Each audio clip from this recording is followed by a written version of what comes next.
helping people cope with and overcome life's challenges. This is Life Transformations with Michael Hart, Canadian certified counselor and award-winning psychotherapist. Welcome to the Life Transformation Show. Today's show is titled The Power of Unconditional Love. Research shows that unconditional love is one of the most powerful factors in healthy development for children and teens. In fact, research is now showing that it's even more powerful than self-esteem. But what do we mean by unconditional love? By unconditional love, we mean the kind of parenting that sends a strong message to children that they are loved regardless of their mistakes or failures. So when we give children this kind of message, it says to them, you are more than what you do. We love you for who you are. This kind of message is absent where parents engage in authoritarian parenting. In authoritarian parenting, parents say things like, it is my way or the highway. Or where parents engage in stonewalling or contemptuous behavior. So by stonewalling, we're talking about parents who will not talk to a child for days because the child failed an exam or because the child did something that was not acceptable. What that is saying is that if you do not act the way that we want you to act, or if you do not do the things that we want you to do, we will withdraw our love from you. So in this kind of parenting, love is very conditional. So this feeling of unconditional love is also absent in permissive parenting. So in permissive parenting, this is where children have no boundaries and are allowed to do whatever they want. So in this kind of parenting, this can leave children feeling as if parents really do not care enough to discipline them and to put and by so doing put them in danger physically and emotionally. I had a case with a teen some years ago who said she didn't realize the absence of parenting in her home until she started going out with her teenage friends. And then she realized that when she would go to the houses of these teenage friends, the mothers and the fathers would say things like, make sure you're home by such and such a time. And is there a number we can contact you in case something goes wrong? She said in her home, there was no curfew and her parents didn't care who she went out with. And so it was kind of funny when she said to me, Michael, I came home and I asked my parents to give me a curfew. You see, teens may not act as if they need boundaries, but they do need boundaries to feel love. So where there is this permissive parenting where children can do whatever they want to do, the message is strong. We do not care enough about you to put boundaries in place. Or the relationship that we have is so fragile that I feel if I put boundaries in place, you are not going to love me anymore. And so I'm going to try to be your best friend and just allow you to do whatever you want to do. So we have an example of permissive parenting in the story of Eli and his sons in the book of 1 Samuel. And it's the first 2 chapters of Samuel. So the sons of Eli committed certain sacrilegious acts in terms of the offering of sacrifices. And Eli heard about the acts that they committed. He talked to them about it, but he took no action to stop their behavior. And as could be expected in that kind of parenting, the boy's actions got from bad to worse. So it got so bad to the point where they started committing immoral sexual act with the woman who helped in the service of the tabernacle. And so when God intervened in that situation, it's interesting that it was not to the sons that God approached. God approached Eli and chastised Eli for his son's behavior. Eli permissive parenting led to him just allowing his son to do whatever they wanted in the tabernacle of God. And God approached Eli and asked the question, why do you honor your sons more than me? And I think if you listen to my shows often enough, if you've been a listener for some time, you will know that I have said multiple times that when God asks a question in Scripture, it's not because God doesn't know the answer. It is because God is calling us to self-examination, is calling the hearer of the question to self-examination to see what's going on inside. So people who engage in permissive parenting, if they were to ask the question, why is it that I allow myself to parent in that way? Or children or parents who practice authoritarian parenting, why is it that I parent in this kind of strong iron fist way? You will begin to get answers about your past. You'll begin to get answers about yourself if you ask that thought-provoking question. In some case, we parent the way we do because that's the kind of parenting that we got as children. In some cases, we parent the way we do because we are in a battle for the child's love with the other parent. Sometimes in separation or divorce cases, we are permissive because we feel that if we get the child to love us by just giving that child whatever he or she wants, then that's the way we will get love and loyalty from the child. So these kinds of parenting styles are not conducive to unconditional love. Unconditional love is authoritative parenting. So in this type of parenting, children receive discipline, but the love of their parents is never in doubt. So to give you an example of what authoritarian parent might look like, to begin with, an authoritarian parent, a child may come home with a bad report card, and the authoritarian parents say, I am so ashamed of you. How is it that you could do so badly on this exam? Haven't I told you again and again that you need to study? This is terrible. Get out of here, and your cell phone is gone for a month until you get your grades up.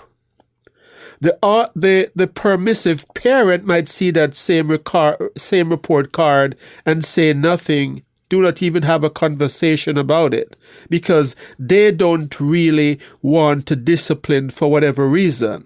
But the authoritative parent may mix love and discipline. So in that case, the authoritative parent may hug the child and say, wow, I saw you studying, you did hard work. So this must be very disappointing for you to get such a bad report card. What can we do to help you get better grades for next term? And along with the child and the parent may sit together and work out a way to come up with a solution. And this may involve discipline, of course. This may mean the solution may be less TV time, less time playing with friends, more time devoted to study. But you see in that third example, it is done in a different way. So if we look at the life of Jesus, we see that the relationship that Jesus had with the Father was based in unconditional love. When Jesus was about to start his ministry. We are told in Matthew 3, verse 16 and 17, that a voice was heard from heaven saying, "This is my beloved Son, in whom I am well pleased." And let's think about that for a moment. Jesus had done no miracle at that time. He hadn't started healing as yet. He hadn't started preaching. He had no accomplishment. He was just the Son of God. And just because of who he is, the Father said, "You are my beloved Son, and in you I am well pleased." That's an example of unconditional love. Conditional love is often based on performance. I will love you if you get straight A's. I will love you if you don't do anything that disappoints me.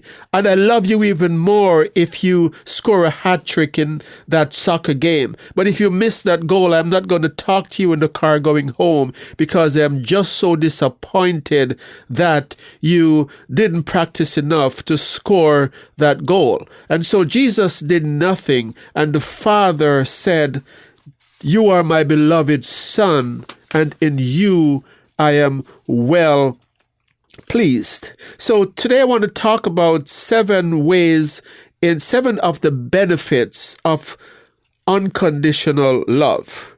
Research in 2012 showed that when parents engage in unconditional love, children develops better memory and increase learning capacity. And so the studies that even looked at brain structure of these child showed that this area of their brain that is responsible for memory and learning is actually 10% larger for children who receive unconditional love than for children who receive love in a way that's conditional. So as a result, these children who receive unconditional love, they have the capability of doing better in school, and they have the ability of learning, and they have the ability to excel in academics because of the kind of love. So when you love a child unconditionally, it's not just something that is intangible. It's actually creating changes in the structure of the child brain that creates an ability for them to learn and to thrive in life. Research also tells us that children who receive unconditional love is less stress prone. Stress can lead to a whole range of mental illnesses. As a matter of fact, there might be genes for certain kinds of mental illnesses that are hereditary. But in the absence of stress, those genes do not get activated. When there is stress and this child is under stress because they feel, if I do not perform, my parents' love will be withdrawn. When they're under that kind of stress, those genes for mental illnesses can be activated. Hereditary mental illnesses such as schizophrenia and bipolar can be activated by the level of stress that children feel from not getting unconditional love. But the research also shows that children who receive unconditional love have better physical health as well. And that's not surprising because stress and ill health is linked. You see, when a person is in stress mode, their body goes into fight or flight mode. And when your body is in fight or flight mode, what ends up happening is that resources that deals with the digestive system of your body, resources that in your body that deals with fighting off disease becomes compromised because your body only has a limited amount of resources in your blood. And if those resources are going to your large muscle group because you're preparing for flight all the time, then what is going to happen? Those other functions of your body is going to be depleted of the nutrients and the resources that it needs. So it's no surprise that people who are stress prone develop ulcers, they develop high blood pressure, they develop a certain disease because of the malfunctioning of their autoimmune systems of their body. So there's a whole host of physical ailments that develop as a result of children being stressed because they do not feel loved. So part of the research shows that parents who put too much focus on achievement and rarely shows affection, that the children are more likely to be obese than children whose parents often show affection. So this study involved 40,000 children. So this is a big study. 40,000 children age 6 to 11. And what they found is that these children who had authoritarian parents, they are 37% more likely to develop obesity.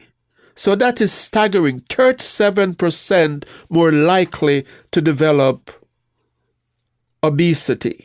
And it should come as no shock, because one of the ways that children try to comfort themselves is to stress eat. And so if you're in a household where you're stressed all the time because you feel if you do not perform, your parents are going to be angry and you're not going to be loved, and you're stress eating all the time, then what will happen? Obesity can be one of those results that develop from that. So emotional neglect also has negative biological implications even in adulthood.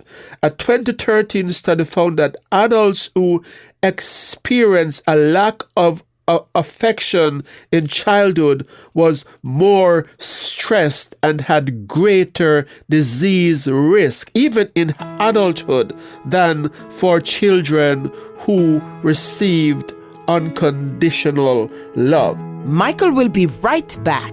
You have been listening to the Life Transformation Show, where award-winning psychotherapist Michael Hart of Elim Counselling Services has been speaking on an interesting topic, the power of unconditional love.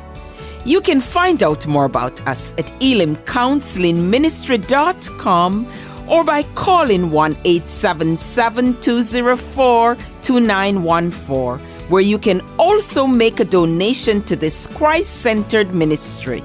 Your donations help us to stay on the air and to provide subsidized counseling to those who can't afford it. Back to Michael.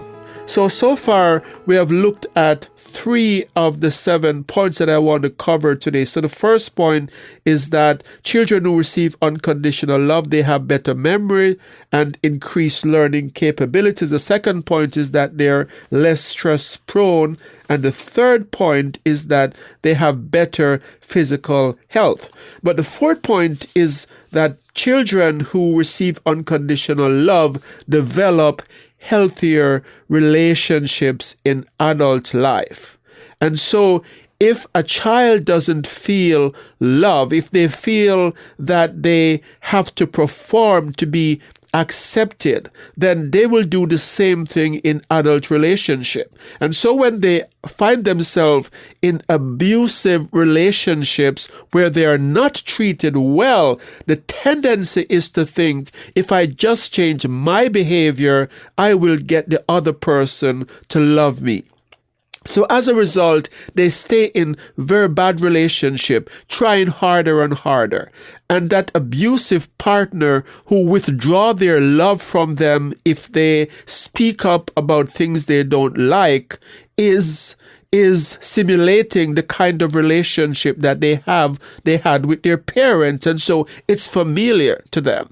And so they do not run from those relationships, they gravitate towards those kinds of relationship, and they stay in those kinds of relationship because it is very similar to the kind of relationship they had with their parents. So they stay in very bad relationship. They're also likely to be more clingy, more emotional, and more dependent on others to feel whole and to feel accepted.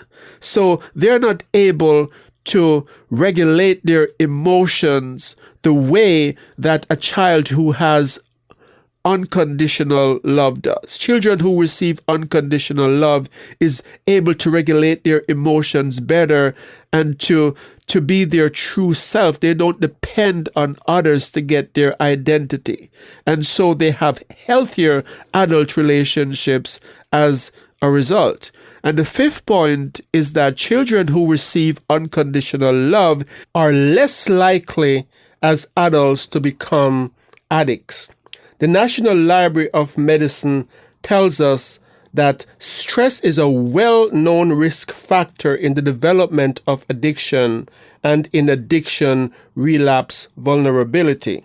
So for these children, the drugs may actually be a way of self-medicating. They're stressed, they're unhappy with their lives because of the conditional love that they feel, and their need for acceptance drives them to self-medicate away the pain. But there's also a social aspect to drugs, because the friendships that they have, the group of friends that they do drug with, the need to fit in with those friends is a way of filling the void created by a lack of parental love. So they don't want to feel excluded by these friends, and they're desperate for acceptance because they have not received unconditional acceptance by their parents, and so they're willing to do whatever these group of drug users are doing to fit in. And so they start using out of a social need for acceptance,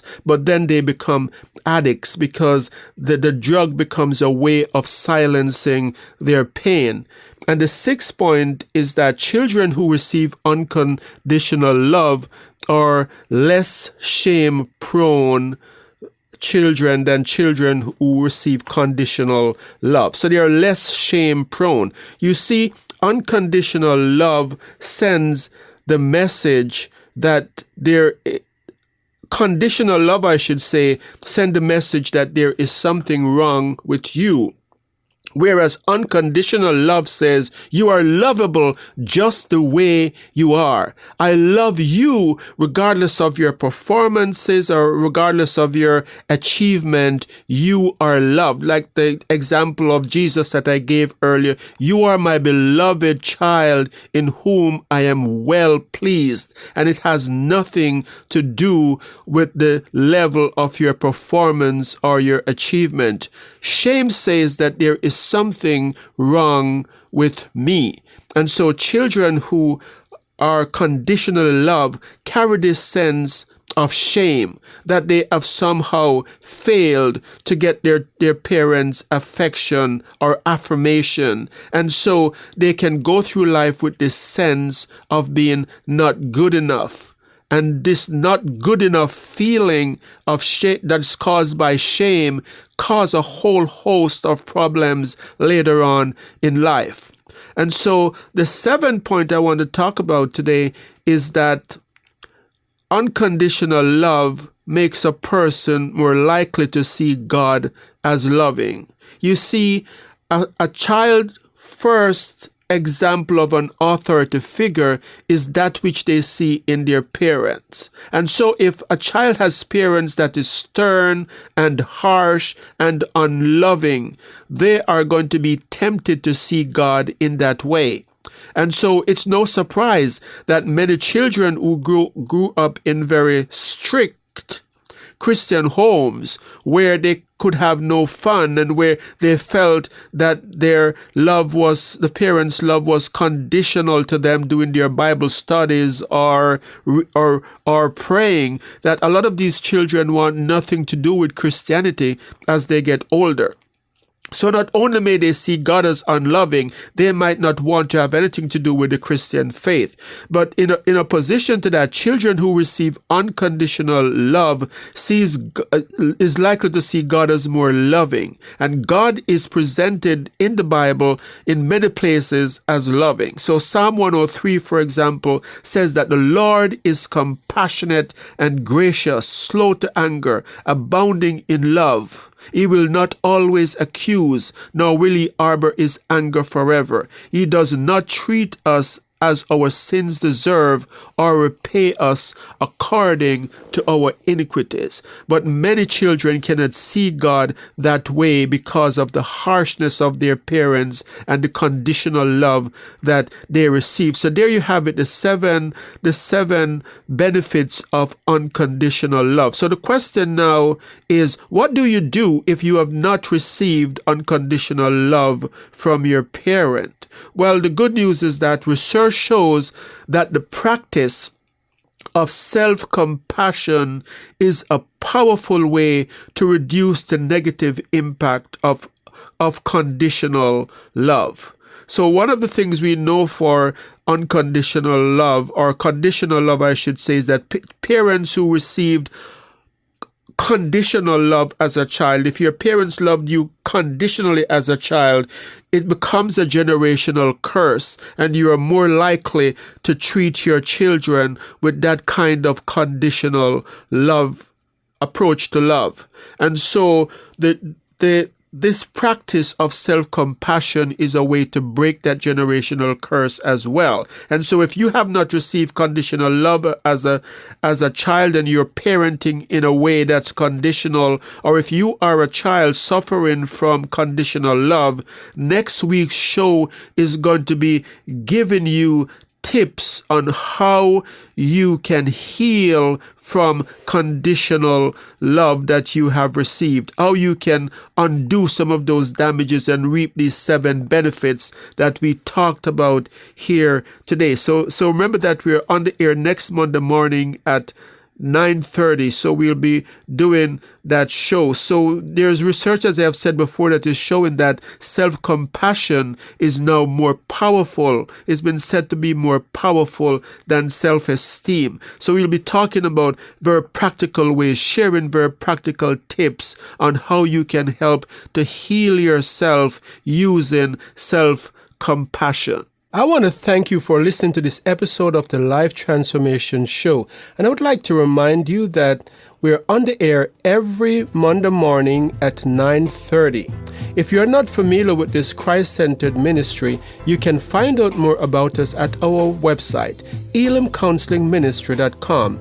Elim is spelled E-L-I-M, counseling with 2 L's, ministry.com. If you have missed the first part of this show and would like to listen to the full podcast, you can find it on our YouTube channel. So just by searching Elim Counseling Services in YouTube, you will see this podcast and over 300 more. We also want to remind you that we are a not-for-profit organization that counts on your support to stay on the air. So until next time, this is your host, Michael Hart of Elim Counseling Services, praying that God would bless you in all your relationships and keep you sound in mind and pure in heart.